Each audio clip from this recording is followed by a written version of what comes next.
Okay, kumusta kayo mga kaibigan, mga kababayan ko dyan po sa Pilipinas and dito po sa Malaysia, particularly dito po sa Sabah is Malaysia, kumusta kayong lahat? And of course, ang mga kababayan ko or mga kababayan natin po sa iba-ibang parte sa mundo, especially itong mga overseas Filipino workers. Some of you, I suppose, you already cast your votes, no? Through online voting. And, yun na, ang mga media men, mga men in uniforms sa April 28 po, they will start voting, no? Sa election, sa midterm election, which is also scheduled on May 12 po. Ibig sabihin, mayroon na lang tayo mga roughly around 11 days na lang po. Now, until May 12, mayroon na lang tayo 11 days and nakikita natin na mainit na po ang kampanya dyan po sa Pilipinas.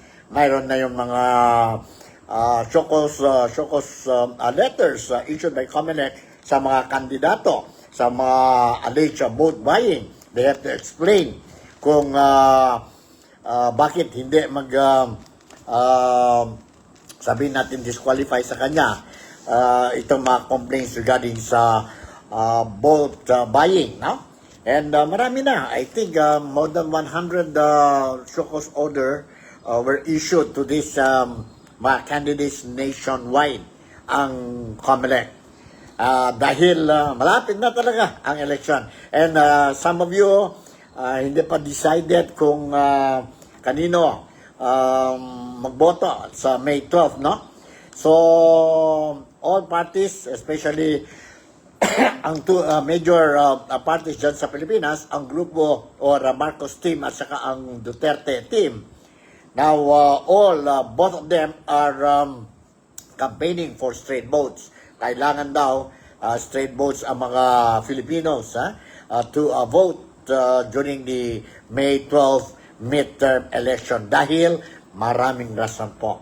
And today we are going to discuss about this activities, campaign sorties po dyan sa Pilipinas. And let's see, at least you will have an idea kung what is happening dyan po sa Pilipinas. But before talking about ang mga storya, and I'll be sharing you with some video clips po during dito po sa programa ko, Nick Talk, The Real Talk with Nico. Today is April 26 na tayo, no? 26 Saturday. Now, let me remind you again na today is the burial rites of our beloved, the late Pope Francis po, dyan sa Vatican. And marami mga leaders ng mga nasyon po is down there, dyan sa Vatican to attend ang funeral ni Pope Francis. Let us include in our prayers po si Pope Francis po. Although we mourn, we are very sad that he passed away, especially ang Roman Catholic faithfuls, no? But we are also, on the other hand, we are also happy that si Pope Francis is now happily in the arms of God, of our Creator. Yun po, dalawang sabihin natin, medyo pa rin tayo dahil sa weather condition dito sa Malaysia. Now, yun ang feelings natin po, no? Mixed reactions tayo tungkol the death of Pope Francis, who passed away last April 21st. That was last Monday. And today, ang burial niya po, no? Burial niya po. And as what I said, a lot of state leaders nandyan po or attending the funeral ni Pope Francis. Sa Pilipinas, I was made to understand na nandyan po si President Bongbong Marcos together with the First Lady, si Lisa Araneta Marcos. And sa Malaysia po, mayroon din tayong representative. Ang representative is coming from one of the national minister who hails from Sabah. Sa Indonesia din, I was made to understand my representative, the former president of Indonesia, si Jokowi, nandyan po he flew to the Vatican and arrived yesterday dyan po sa Vatican to attend itong funeral ni Pope Francis. Pope Francis. Pasensya lang po na ubu-ubo pa rin tayo. But anyway, maski nang ubu-ubo tayo, I'm still trying my level best to be with you and share whatever informations I have when it comes to the ongoing political campaigns ng mga kandidato dyan sa Pilipinas. Dahil po, as what I said, by May 12, umpisa na po ang all our polling centers sa Pilipinas will be open for the Filipinos to choose. To choose 12 senators, ang mga congressmen, 300 plus sila, and then of course mga governors, vice governors, and assemblymen, provincial assemblymen, and of course mga city and municipal mayors, and city and municipal councilors po. So yun, hot issue dyan po sa Pilipinas. And yesterday and the other day, the eagle has landed in Manila. Ibig sabihin, ang agila ng Mindanao, dumating na po sa Manila. And I'm referring to no other than our Vice President, si Inday Sara Duterte po. Now, nandyan na po siya after going sa Mindanao, some areas in Mindanao. Nagpunta na din siya po sa Leyte, sa Samar, and some areas doon po, and then Mindanao, and now she is now in Luzon or in Manila, covering areas po, campaigning para sa mga kandidato ng tatay niya, mga kandidato ng PDP laban. And that was the instruction given to her by her father. Si Tatay Digong is now under the custody of the International Criminal Court. Dahil po ang Bongbong administration, last March, kailan yun March 11 ba yun? So-called surrendered. Help us the surrender of Tatay Digong to the custody of the International Criminal Court. Okay. Sorry, again. Okay, let's move on. So, nandun si Inday Sara and marami ding tao attended ang campaign rally ni Isko Moreno dyan po sa Tondo in some areas in Manila. Because si Yorme or Isko Moreno, the former mayor of Manila, is now a candidate and trying to grab again the seat as a mayor of Manila. And dumating si Inday Sara Duterte sa rally, sa campaign rally ni Yorme the other day. And may mga clippings tayo, hindi lang dumating si Inday Sara at dumating din ang super arte ng presidente natin si Bongbong Marcos. I'm referring to no other than si Senator Amy Marcos. Now, si Amy Marcos, alam na ninyo po, si Inday Sara Duterte is now endorsing Amy Marcos. And of course, isang kandidato pa dyan po sa grupo ni Bongbong Marcos, they call themselves as Alyansa para sa Bagong Pilipinas, si Congresswoman Camille Villar. So, dalawa lang yun po. In other words, Duterte 10, ang 10 candidates ng PDP Laban plus 2, si Camille at saka si Amy po. So, that makes a total of 12 candidates. Kompleto na ang PDP Laban or ang kalaban ng Alyansa sa Bagong Pilipinas.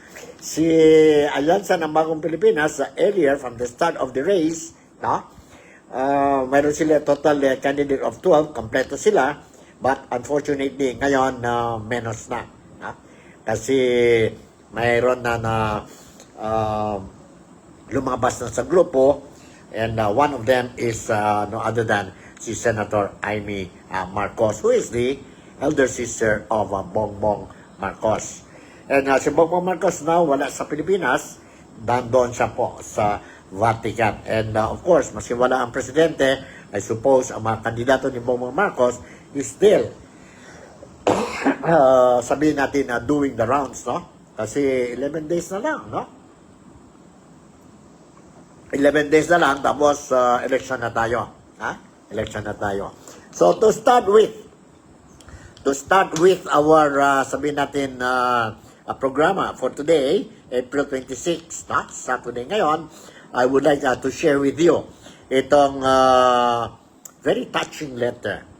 For me, I believe it's touching letter, no? Former supporter of Ferdinand Marcos Sr. po, no? Senior. She wrote a letter to Inday Sara Duterte. Dahil po the other day, dyan sa Tondo po, si Inday Sara mentioned about advising si Amy Marcos, Senator Amy Marcos. Sabi niya ngayon, siguro kailangan din mag-change ka na ang pangalan, Marcos po. Marcos. Dahil pangit talaga ang pangalan ng Marcos ngayon. But there was a letter, open letter ito po to Inday Sara Duterte. And maganda po. Maganda itong letter po. I would really strongly advise you to listen to this program kasi nandito po I'm going to share with you ang video clip po. And that video clip is talking about the open letter to Inday Sara Duterte regarding itong changing the name of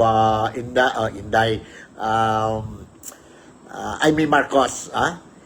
Change ang pangalan daw niya po, yung Marcos. Kasi, alam mo na, sirang-sira daw ang pangalan na ngayon ng Marcos.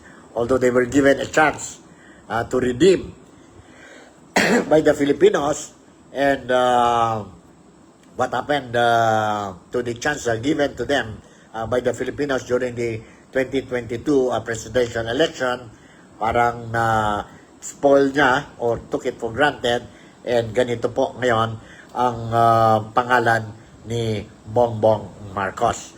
Now, this video clip that I'm going to share with you, ito po, I recorded it from another blogger, very famous blogger dyan po sa Pilipinas, political blogger din po, what General's Viewpoint yata yun, no?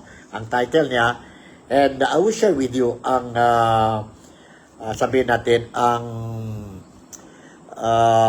segment ng episode niya po, no? Just recently. Nandito po. Let's listen to this. But before I'm going to share you this video clip, shoutout muna tayo kay Roy Tanagon, who is watching my program today. Looking good, bro. Good afternoon. Yes, sir. Brother, thank you very much for watching. And I hope that you are doing fine now. And as always, doing fine. Enjoying good health and prosperity, no? And prosperity. Hope soon, if not too soon, I'll be able to be with you again and maybe share some few bottles of few brown bottles with you po kung nandun ako sa Pilipinas. But don't worry, I'm going to inform you once I will kung mayroon na tayong schedule papunta dyan po sa lugar natin. No? I don't know if Roy Tanagon is in Zamboanga or in Dumaguete, but I suppose he is in Dumaguete. And I suppose si Roy Tanagon, mayroon na yan po ang lista ng mga kandidato niya. Roy, vote according to your conscience. Vote according to your conscience. And as an Athenian, I know, mayroon si Roy Tanagon is a intelligent, bright, and smart voter dyan po sa Pilipinas. So, nandito na po ang first video clip natin that I would like to share sa mga participants ko dito sa programa natin, Nick Doc, The Real Talk with Nico, on a Saturday afternoon. Nandito po. Let's listen to this. Inday Sara Duterte from a loyalist. Ang topic is tungkol sa pagpapalit ng surname. hindi daw si Senator Amy ang dapat magpalit ng surname na Marcos. It should be Bongbong ang dapat tanggalin niya na yung kanyang apelyidong Marcos dahil hindi siya karapat. So basahin ko ha. I am a loyalist from the family of legit loyalists here in Tondo. We were one of those who were blessed with the land of the former First Lady Imelda Marcos. Yung bliss, siguro ito, basta nabigyan sila ng lupa. I'm with my whole family who guarded Malacanang during the onslaught of the 1986 EDSA Revolution. And until now, we are keeping an eye on what is happening in the Marcos family. What you said, Senator Amy should change her surname, her. Change her surname came to my attention. No respect, but why her? So, she is continuing and living what her father fought for. If there is anyone who should be ashamed of his name, it is Bongbong Marcos. This is him destroying, the last name Marcos. He is the one who tarnishes the legacy of the brave Ferdinand Sr. I was one of those who cried when your medicine won the unity. Dream come true for loyalists like me to witness the so-called Marcos restoration or the re-rising of the surname Marcos from papacy. Our gratitude cannot be contained for the second chance granted to them by the people. But what did Junior do? He took the trust for granted. That's why he should change his surname. Because everything he did in the first 3 years in the position is the opposite of the Marcos branch. I will add one by one. He has shared bread with his enemies. He sat in his place the yellows and pinks.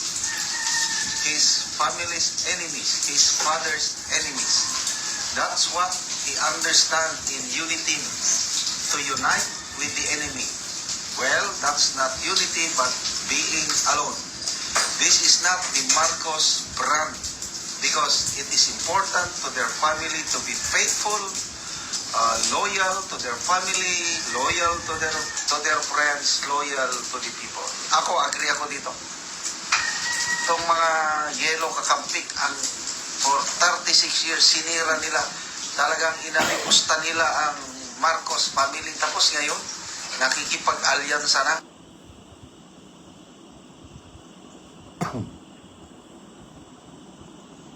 Okay, yon po. No? Yon po ang a portion of the program ng kaibigan natin na vlogger po dyan sa Maynila. Alright? Ito, an open letter po. And maganda ang mga mensahe niya po, no? Maganda mga mensahe ng letter, no? Ng letter. I totally agree with the author of this letter.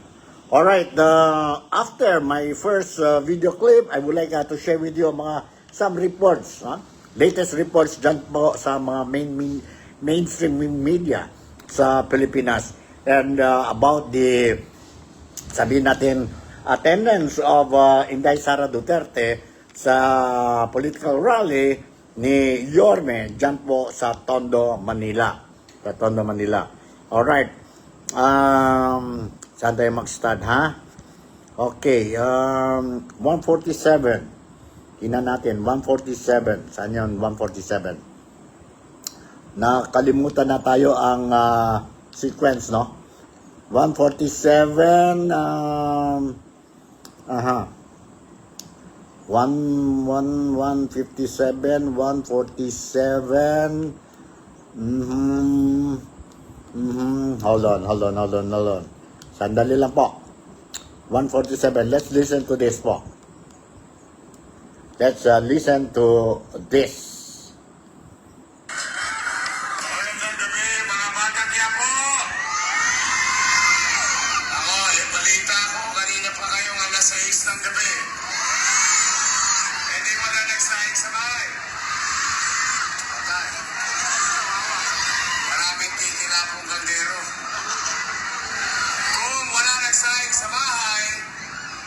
rin kumakain.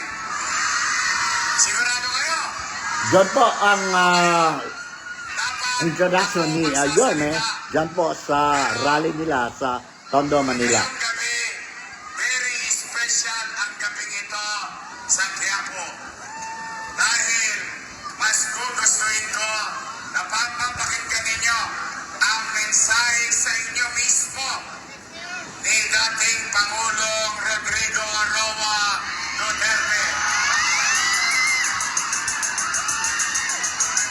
Nadadalhin sa atin ang mensahe niya ng kanyang maganda at magaling na anak, na Vice President Sara Duterte. The Eagle has landed po dyan sa Manila, si Inday Sara Duterte.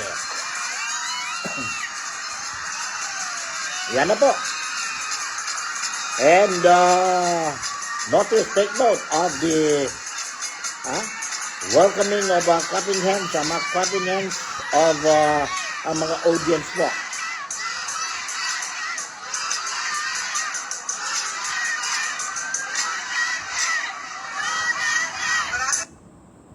Maskin saan magpunta si Inday Sara Duterte po, no? We notice ang crowd, grabe. Ang sigaw, Duterte, Duterte, Sara Duterte, bring him back home. Grabe po. Ha? Grabe po. And, dyan po, no? It's not surprising. Every time may appearance si Tatay Digong, ngayon wala na si Tatay Digong. Nasa ICC na po, no? And ngayon si Sara Duterte, pero may marching order din si Sara Duterte, galing sa tatay niya po, is to campaign for the PDP Laban candidates. And plus, ang dalawang personal na endorsement ni Inday Sara Duterte kay Camille Villar and Senator Amy Marcos. Yun na po. That's what one thing I would like to share with you. Just to remind you, every time may appearance si Inday Sara Duterte po, grabe ang crowd. Okay, yun na po. Starting lang yan po, no? So, here is a report. Here is a report po about Sara Duterte sa grand opening sa political rally ni Yorme recently dyan po sa Tondo, Manila. Alright, next I'm going to share with you itong video clip po. Report ito. This is a report from the mainstream media. Let's listen to this. Fresh na fresh. Tila nalilihis na ang direksyon ng bansa ayon kay Vice President Sara Duterte. Ito ay sa kabilaan niya ng sinasabing bagong Pilipinas ng kasalukuyang administrasyon. Pero wala naman umano itong konkretong epekto sa pag-unlad ng Pilipinas. Noong kami ay tumatakbo, noong taong 2022, ang plataforma namin ay continuity o pagpapatuloy at unity o pagkakaisa. Hindi natin nakikita yon ngayon. Wala tayong nakikita pag-usad papunta sa kaunlaran ang ating bayan. Ang naririnig lang natin ay bagong Pilipinas, pero wala namang nagbago sa ating bayan. Ayon kay VP Sara, sa kabila ng mga pangako ng PBBM administration ay patuloy pa rin ang mga problemang kinakaharap ng bansa, gaya na lamang ng matinding gutom at kahirapan. Marami pa rin aniya sa ating mga kababayan ang napipilitang mga ibang bansa dahil sa umano'y kawalan ng oportunidad sa trabaho at negosyo dito sa Pilipinas. Kaya naman sa nalalapit na 2025 midterm elections, nananawagan si Vice President Duterte na maging matalino ang publiko sa pagboto para sa tunay na pagbabago. Binigyang din ni VP Duterte na mahalaga ang pagboto ng diretsyo o block voting. Bakit kailangan tinatawag na block voting o straight vote ang gagawin natin? Dahil unang-una, dapat inaluan ninyo ng ibang kandidato o leader nasa iba ang kanyang pamumulitika, ay magkakagulo lang, mag-aaway lang lagi at magpapangayan lang lagi. Pangalawa, kapag mataas ang boto at malayo ang agwat ng mga boto, ay mahirap siya habulin sa dayaan sa makina. Kaya dapat malaki at marami, katulad ng block voting, ang kinakailangan. At pangatlo, kailangan nagkakaintindihan yung mga leader kung saan ba talaga papunta ang ating bayan. Kaya sa pagdalo niya sa isang campaign rally sa lungsod ng Maynila, ihinampanya niya ang 10 senador na sinusuportahan ng kanyang ama na si dating Pangulong Rodrigo Duterte. Paliwanag ng pangalawang Pangulo, ang mga ito ay may layuning ipagpatuloy ang nasimulan ng Administrasyong Duterte. Wala pang bagong pahayag ngayon ang Malacanang hinggil sa mga patotsyadang ito ng Vice Presidente. Pero nauna nang tinuliksa ng PBBM administration ang mga batikos laban sa mga programa ng gobyerno. Jen Teresin. Alright, yun po, no? Yun po, why we should, or why you should, or we should go for black voting or straight voting po. Yun po ang rason ni Inday Sara Duterte. And at the same time, to be fair to everybody, ganun din po ang rason ng mga kandidato or ang grupo ni Bongbong Marcos, no? Ang alyansa para sa Bagong Pilipinas.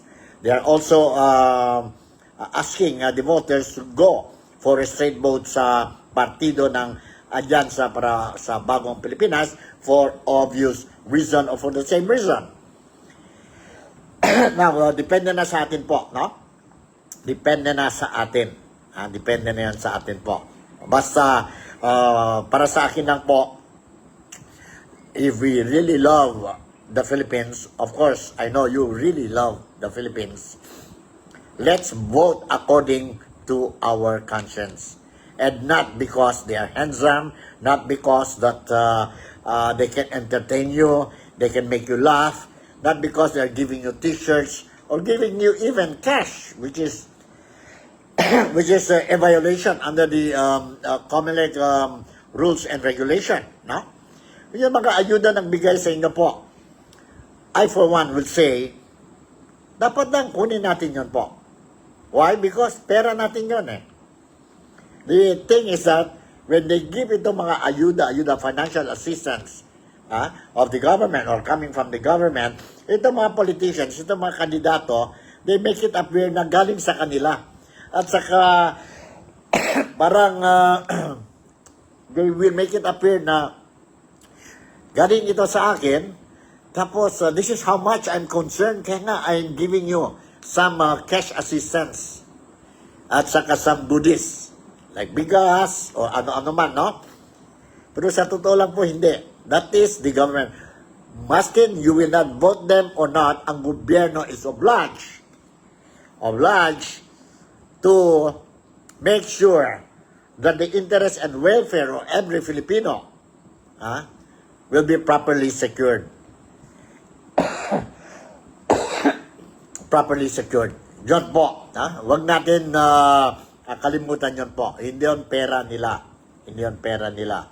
And make sure itong mga kandidato, when they make promises, look at them and see whether they are capable of keeping their promises or they are just a candidate, a so-called leader who gives out empty promises for reasons only known to them. We experienced already in previous elections po. We believe them. Ang mga promesa nila. The recent example I can give you is that, I don't know, some will take it differently, no? But para sa akin, as a voter, especially, wala ako dyan sa Pilipinas.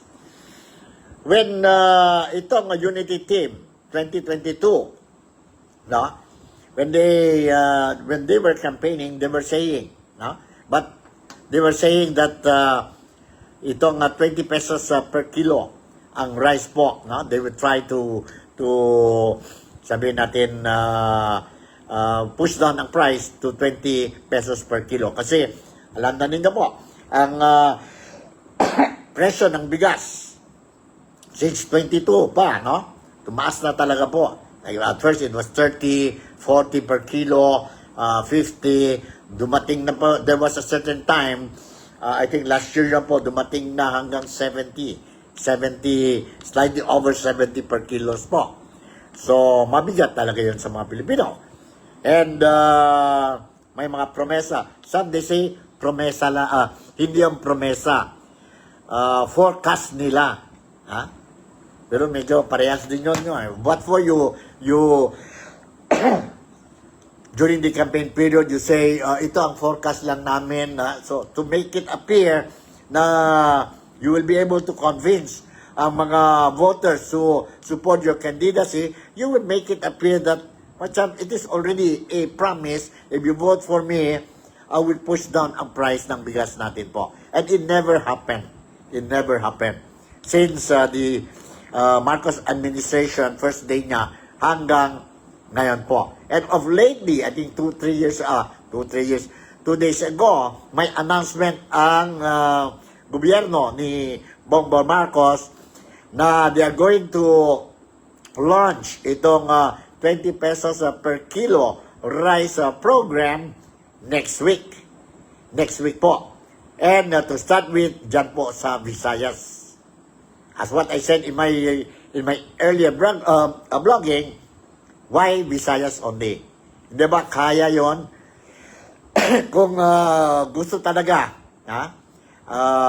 intention to help the Filipinos, especially the poor, to have a rice worth 20 pesos lang po, why start only in Visayas? Is it because Visayas is a vote-rich province, lugar? Because Visayas has a total of what? If I'm not mistaken, 3-point-something million voters. Okay, ang rason naman ng palas ng Malacanang dahil ang mga gobernador dyan po, 4 na governors dyan po sa Visayas, no, has agreed that they will have subsidized ang presyo ng bigas. So, ibig sabihin, ang mga governors, LGUs, plus ang national government ni Bongbong, siguro maghati-hati sila ang amount of the subsidies in order that to push down ang price ng bigas to 20 pesos per kilo. Sa totoo lang po, I'm very happy. I'm very happy to hear that. I'm very happy. Maskin, yun na nga, sabi ko, it's better late than never. No? Kung totoo yan po. By next week. Let's say by next week. I'm very happy na at least, maskin paano, matupad na yon 20 pesos per kilo. Pero marami pa yung mga questions po. If you look at it, if you really look at the situation, magkano ang budget ng gobyerno, both local and the national, to subsidize, and for how long they can do that. See? If we are talking about, since they were saying, na they will start only in Visayas, and it will be implemented nationwide, malaking pera yun po. Pero sana lang po. Sana lang. No?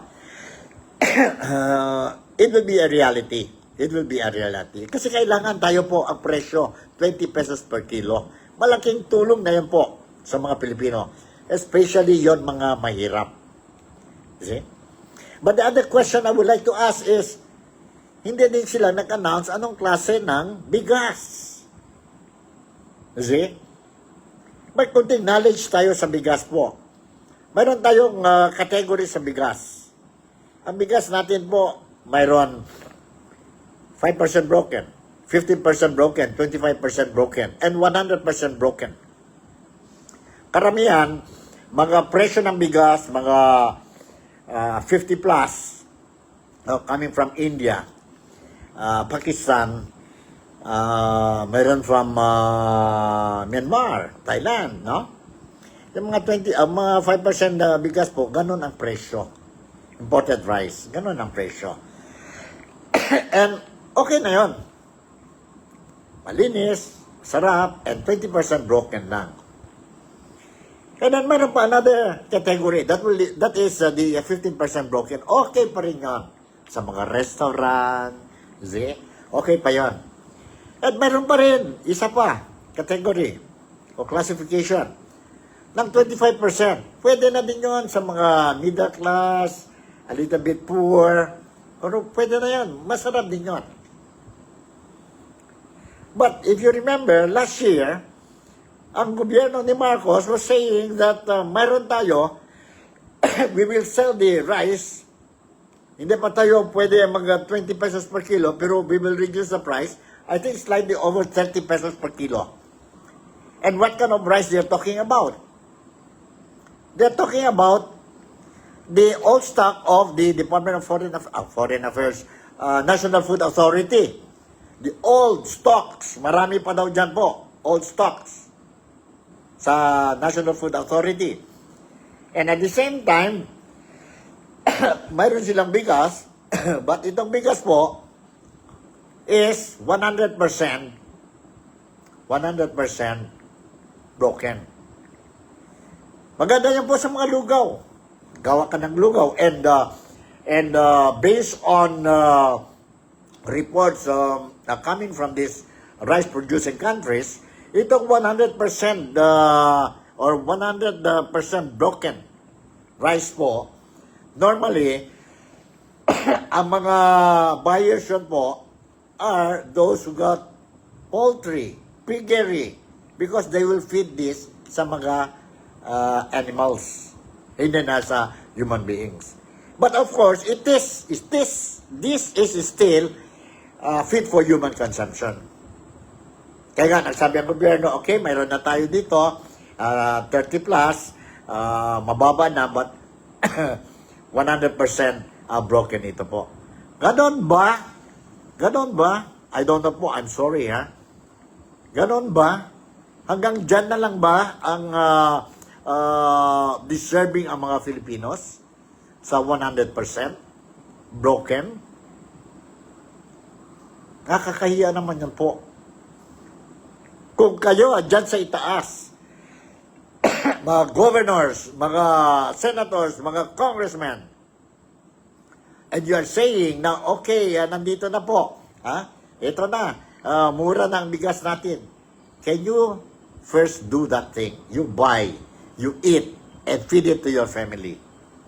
And then we will follow you. You feed your family with the old stock of National Food Authority's rice. Feed your family with this kind of rice 100% broken. If you are going to do that, then we will follow you. So yun po. And ngayon, by next week, sabi ang Department of Agriculture, mayroon na po 20%, but they did not say what kind of a rice. Sabi naman ng spokesperson ng Palas ng Malacanang, si Undersecretary Claire Castro, they are going to give you that rice beyond presyo ng 33 per kilo. So when I heard this yesterday, 33 per kilo, I remember yon 100% broken at saka old stock ng NFA.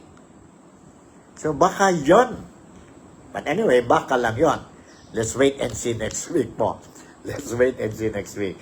Ito lang po yon ang observation ko po. For me, if that is the kind of rice you are going to give, it's a very big slap po. You are fooling us. Budol na naman kami. Budol na naman kami. Mga Filipinos, mga voters po. Kawawa ang Pilipinas. Okay. The other thing is that, can you sustain itong subsidies ninyo po? O baka dito lang po, malapit na ang midterm election. Baka hanggang dyan na po, after ang election, natalo ang mga kandidato ninyo o nanalo man ang mga kandidato ninyo, karamihan ng mga kandidato ninyo po. Baka you give us reasons again, hindi kaya dahil ito at ito at ito. So, hintay na lang natin ulit po na we will try kasi we are trying to look for other ways and means para to maintain itong 20%. Pero sa ngayon, hindi pa kaya. We don't know what will happen. Let's see. Let's see po. Ha?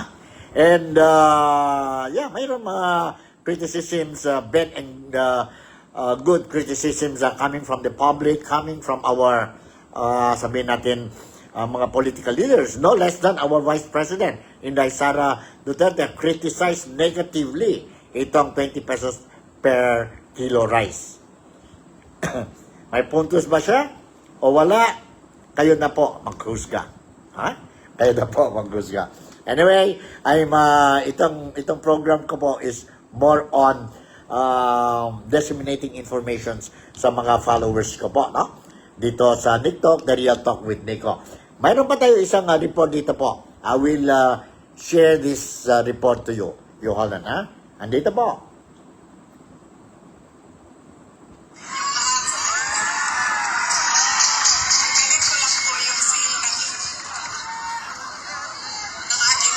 Si Sara Duterte, nasa Tondo, Manila ito po. Political rally. Matapos ang pabirong patama tungkol sa pagkapangulo, nakipag-high five si VP Sara kay Senator Amy Marcos, ang kapatid ni PBBM. Isa lang yan sa mga banat niya sa kanyang first appearance sa campaign rally ni Manila Mayoral candidate Isko Moreno. Pasado alas 9:30 kagabi nang dumating ang bise sa 2nd District ng Maynila. Bukod kay Senadora Amy, naroon din si PDP Laban Senatorial Vet Jimmy Bondo. Hindi hayagang inendorso ni VP si Moreno, pero thankful siya sa dating alkalde dahil sa pagkakataong binigay niya para makapangampanya ang mga manok niya sa Senado. Pinilit balansehin ng bise ang kampanya, lalo na't kasama niya ang presidential sister. Lagi na lang tayo baka. Sorry, ma'am. Nagpuputol. Sorry. Kasi naman sabi ko, okay lang. Sa kakahingi niya ng tawad, may pabirong banat ang VP. Ang advice ko lang talaga sa iyo sa panahon na ito at sa darating na mga araw ay magpalit ka na po ng apelido mo. Ay, sorry. Romualdez pala ang middle name mo. Pero jokes aside, kinampanya niya ang Duterte na pambato ng kanyang amang si FPRRD. At kahit di pinangalanan, kinutiya niya si Manila 2nd District Representative Rolando Valeriano. Sa sobrang laki ng liig niya,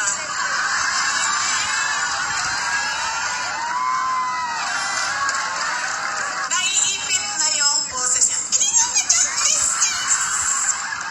Sorry. Congressman yan. Ang syudad ng Maynila. Diba? Nagtaka si VP kung paano nanalo si Valeriano at saka naman niya flex ang bet ni Yorme sa ikalawang distrito. At ganitong klaseng kapasidad. Hindi ko alam, ano bang nangyari noong 2022 at yan ang binoto ninyo? Ikwento nyo nga sa akin. Isang privilege speech ni Valeriano ang nag-udyok sa kamera para imbestigahan ang umano'y paglustay ng pondo ng OVP. Inakusahan niya ako ng lahat-lahat na, pero wala man lang siya isang ebidensya na sinabi na ito ang nagpapatotoo na buisit talaga yung babaeng Inday Sara na yan. Nahaharap si VP Sara sa isang impending impeachment trial kaugnay ng misuse of public funds. Nagbabalak pa si VP Sara dumalo sa ibang campaign rallies dito sa Maynila. Ang susunod sa ikatlo at ika-4 na distrito. Para sa agenda, Hannah T. Billionario News Channel. Okay, well, thank you very much. So, yun po si Inday Sara Duterte po. Nakita natin po, very, siya ngayon, no? Very fresh and aggressive. Attacking mood si Inday Sara Duterte after na visit niya ang tatay niya po dyan sa The Hague or dyan po sa ICC or International Criminal Court.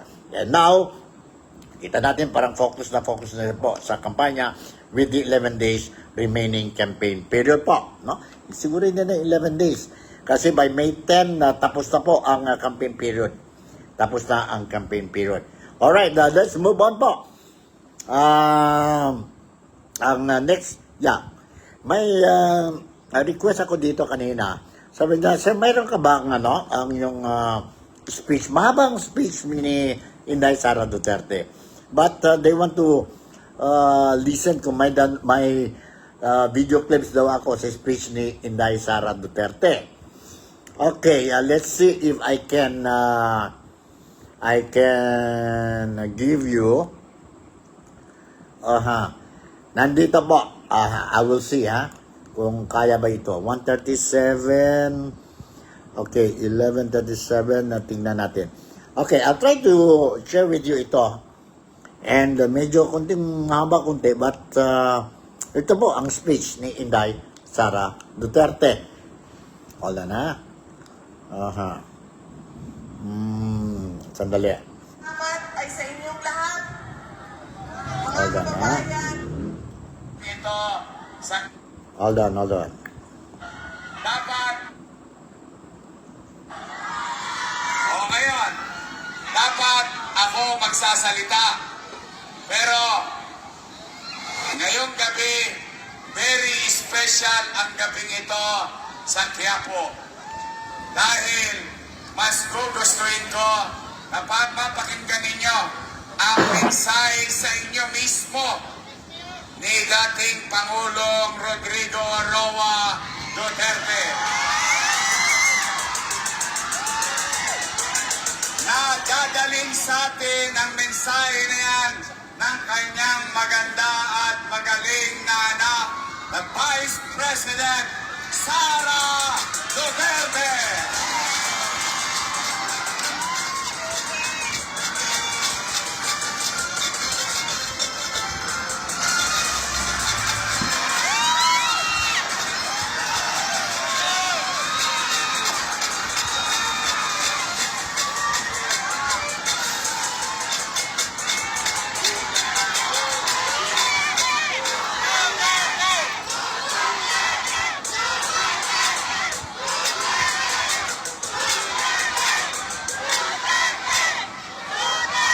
Maraming salamat.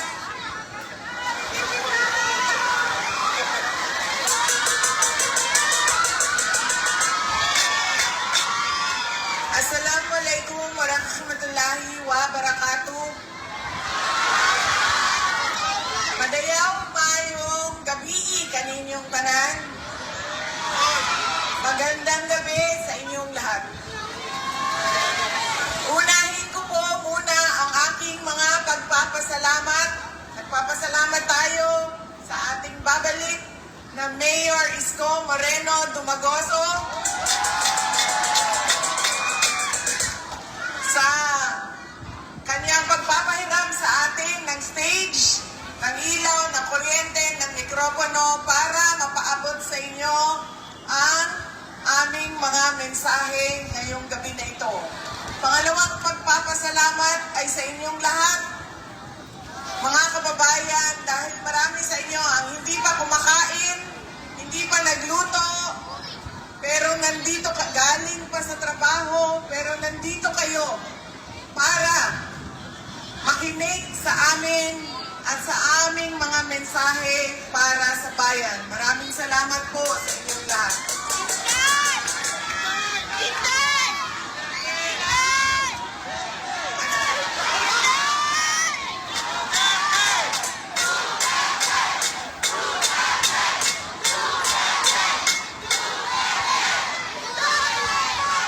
Alam niyo, kahit saan man ako pumunta ngayon, galing kaming Samar, tumawid kaming Leyte, tumawid kaming Cebu, tumawid kaming Negros, pumunta ako nung isang kagabi dito sa syudad ng Maynila, kanina umaga sa Quezon City. Ngayon bumalik na naman ako sa syudad ng Maynila. Ang sigaw ng mga tao ay Duterte.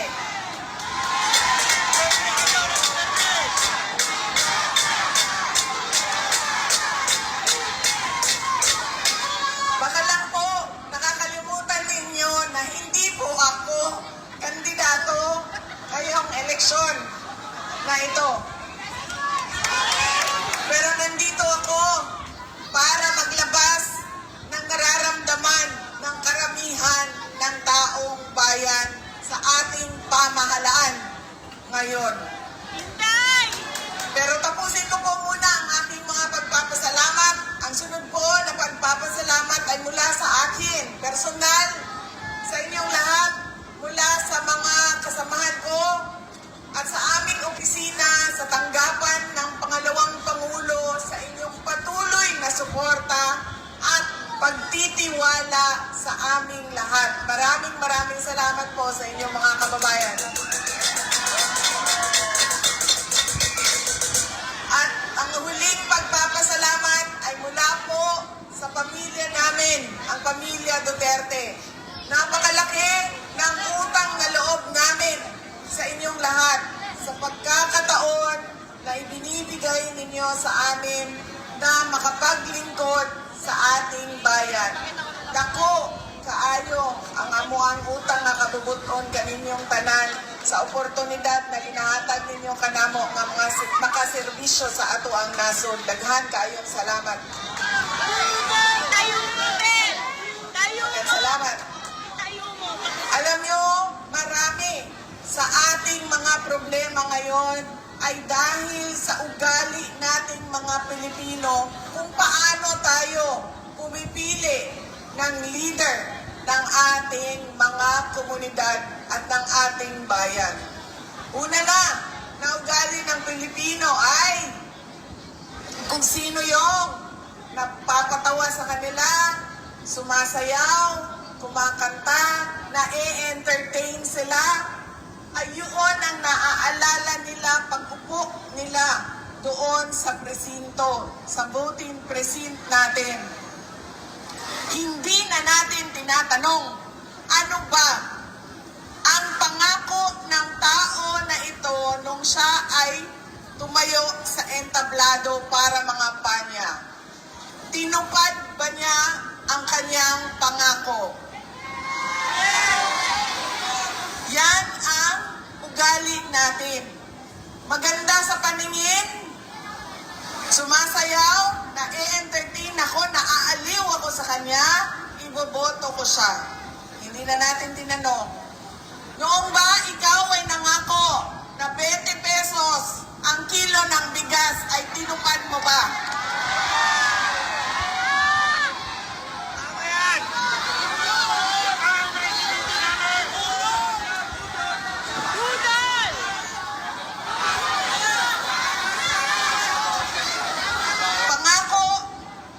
In a fast-paced trading world, Moomoo can help me stay on top of the market.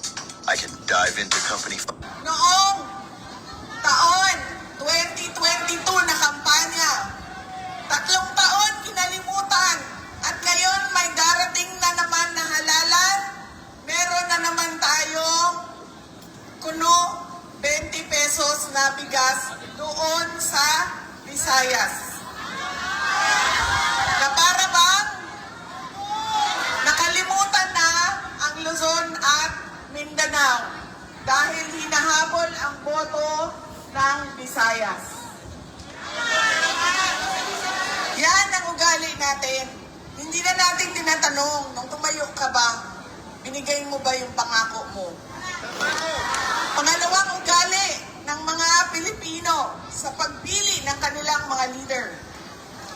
Galing sa pamilyang mga politiko, galing sa sikat na apelido, na endorso ng sikat at mahal natin na tao ay automatic ang boto natin.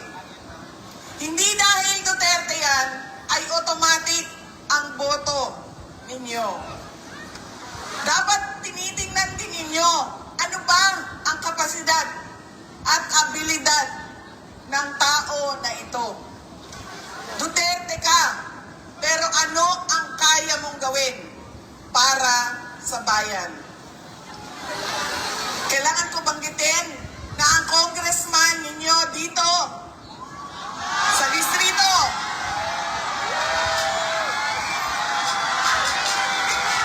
ay inendorso mo ba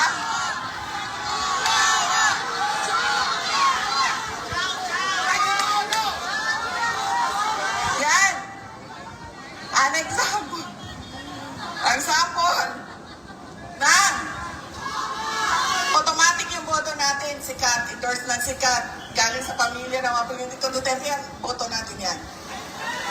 Ganyan ang ugali nating mga Pilipino. Alam nyo, yung congressman nyo, si Joel Chua ba yun?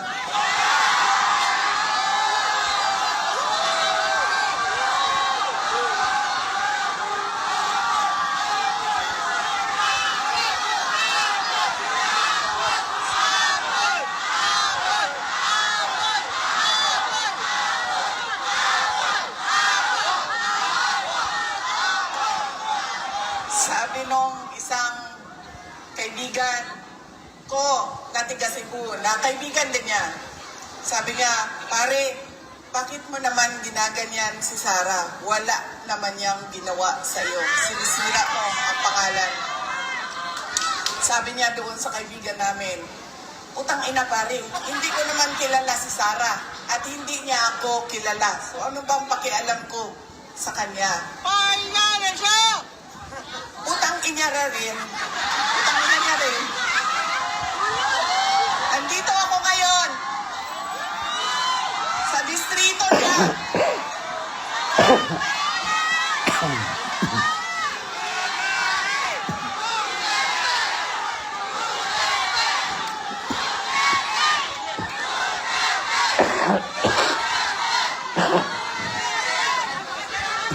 Nagpapakilala ako sa inyong lahat.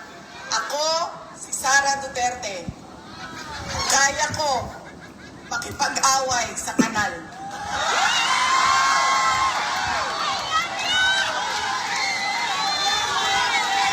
Okay po, narinig niyo po si Sara Duterte, very in the mood of attacking ang mga kalaban nila sa politika, no? And yan na po, si Inday Sara Duterte. Sabi nga nila, the Agila has landed, the Eagle has landed dyan po sa Manila. And masayang-masayang mga tao po, ang mga advisors ni Inday Sara Duterte. Totoo naman yun po, no? Totoo naman yun po. Yun mga ugali natin noon. But I'm sure by May 12, iba na ang ano natin, ang way of voting, way of choosing our next leaders po sa bayan natin. So wag natin kalimutan po, vote according to our conscience and vote according to the past records nila po, no?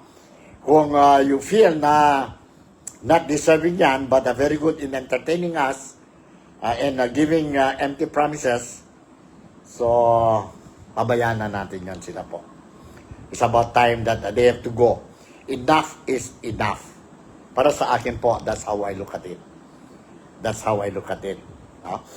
And kayo na bahala po, whether you go for straight votes, Duterte 10 plus 2, or 11 votes for the Alyansa para sa Bagong Pilipinas. Nakita na ninyo po ang mga kandidato ng Marcos team din po. No? Alright. I will just leave it to you when it comes to your decisions dyan po sa May 12, midterm election. Survey says different ang mga results nila po, no? Especially itong mga commission na political survey, election polls nila, no? Results kaysa sa mga non-commission po. So let it be a guide. Let it be a guide. And hindi yung totoo po. Whatever the figures or ranking lumalabas dyan po sa political survey, guide lang yan po. If you're not doing well, mababa or walang pangalan mo dyan, then it means that you have to do something. Change your campaign strategies. And if you are there, it doesn't mean that you have to be confident already. Don't be overconfident po. It means you have to continue, try to maintain ang position mo dyan po sa survey. Alright? Now, mayroon pa ako dito isang, I think this will be my final video clips that I'm going to share with you. And this time around, si Inday Sara Duterte is talking about her father. During her last visit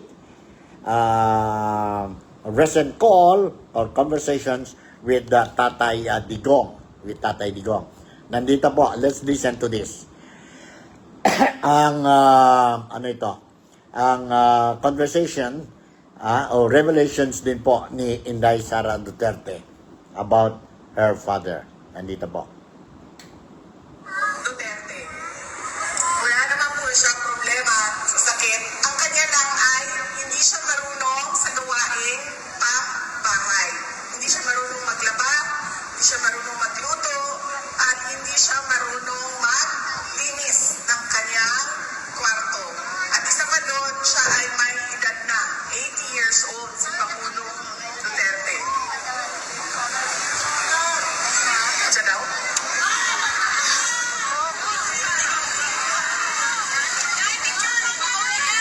Sabi ko sa kanya, alam mo ang pinakamadali dyan? Itlog na lang, halu-haluin mo lang yan, dagdagan mo ng asin at paminta, tapos lutuin mo sa mantika, okay na yan. Sabi niya sa akin, hindi nga ako marunong magpakulo ng tubig, magpaluto ka pa ng itlog. Yun lang naman ang kanyang challenges o nahihirapan siya doon sa loob. Noong may kumpira doon sa supply kasi may lendo siya. May lendo sila. Noong kanina tumawag siya sa akin. Ganun pa rin, kinakamusta ko siya. Kamusta ba? May nararamdaman ka ba? Masakit ang ulo mo, masakit ang tuhod mo. Sabi niya, hindi. Masakit lang ang aking puso. Sabi ko, sabihin mo sa doktor.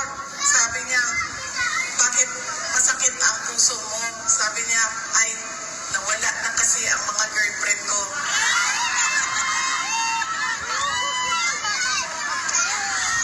Sabi ko, ay, naku, huwag kang mag-alala. Dahil may dalawang girlfriend dyan sa labas ng kulungan, nag-aaway, nag-aantay na lumabas ka. Tapos sabi niya sa akin, sumali ba sa away ang nanay mo? Sabi ko sa kanya, ay naku, wala na siyang pakialam sa'yo. Yan po ang update kay Pangulong Duterte. Sabi niya kanina,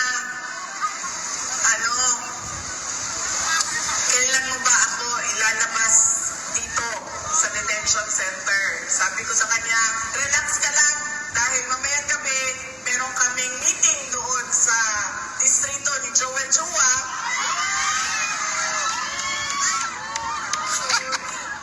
Distrito ni Apon Nieto.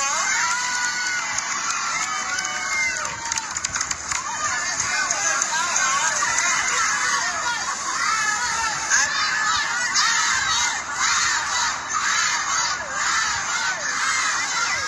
Gusto niyo ang Apon ko?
Okay, yun po ang portion ng speech ni Inday Sara Duterte dyan po sa Tondo, Manila. No? Dyan sa Tondo, Manila.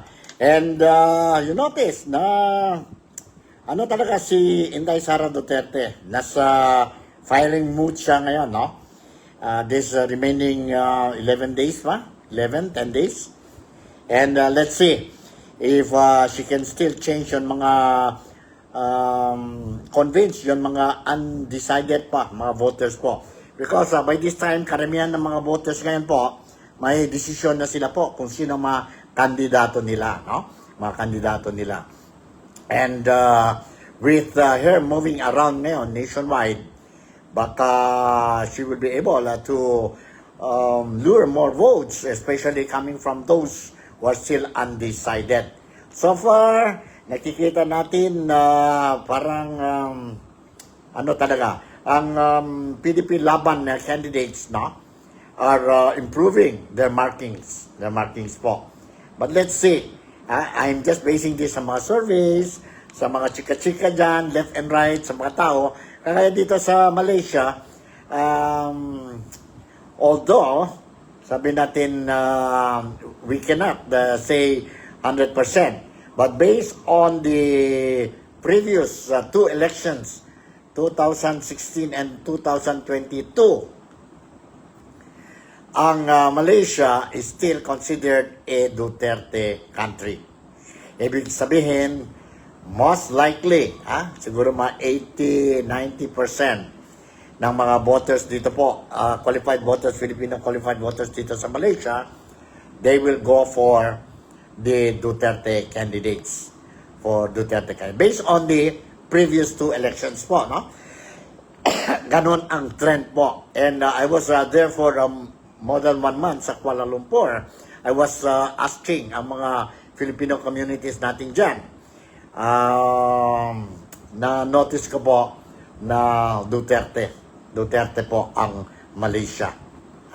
So ganito na lang siguro. Hanggang dito na lang ang programa natin dito ngayon sa Nick Talk, The Real Talk with Nico.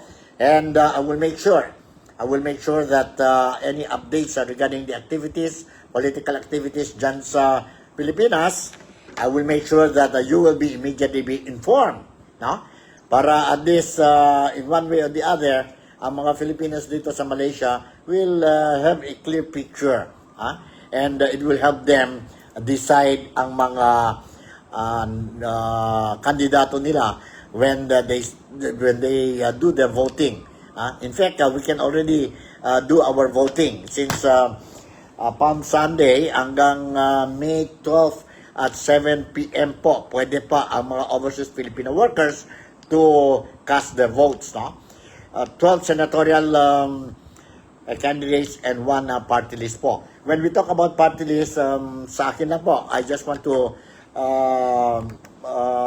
tell to the people in Zamboanga City, kung gusto ninyo po, isa pa nga kongresista dyan sa Zamboanga City, na mayroon tayo isang Zamboangenyo, no?